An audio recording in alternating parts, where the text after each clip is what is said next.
Hello mga ka-trending, welcome back to ZK Trend.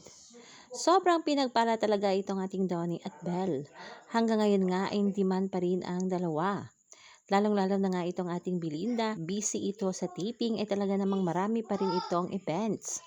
Noong nakaraang araw nga ay present itong ating Belle sa event nga ng close-up sa SM MOA at ngayong araw naman ay may event din si Belle Mariano kasama rin ang kanyang brand na PH Care na kung saan makikita nga dito na talaga namang napaka-blooming at napaka-pretty ng ating Belle. Kaagad ng pinusuan ng mga netizens sa mga larawan nga ni Belinda. Marami ngang nagsasabi na sobrang pretty nga ni Belle at sobrang bagay nga ang kanyang isinuot na damit. Grabe talaga ang visual nitong ating Belinda. At marami nga mga netizens ang nagsasabi na habang tumatagal ay lalong gumaganda itong ating Belle. Iba talaga kapag nasa tamang tao ka.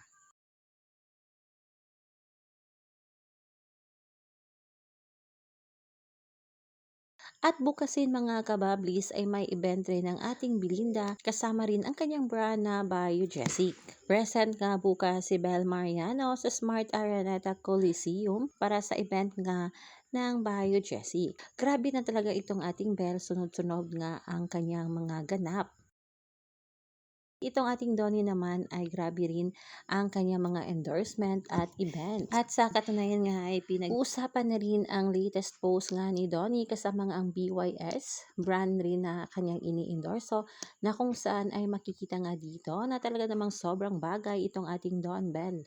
Sobrang gwapo ni Donnie at sobrang pretty naman ni Belle. Kaya naman mga kababli, stay tuned for more Don Bell updates. Hanggang dito na lang, maraming salamat sa inyong patuloy na panonood.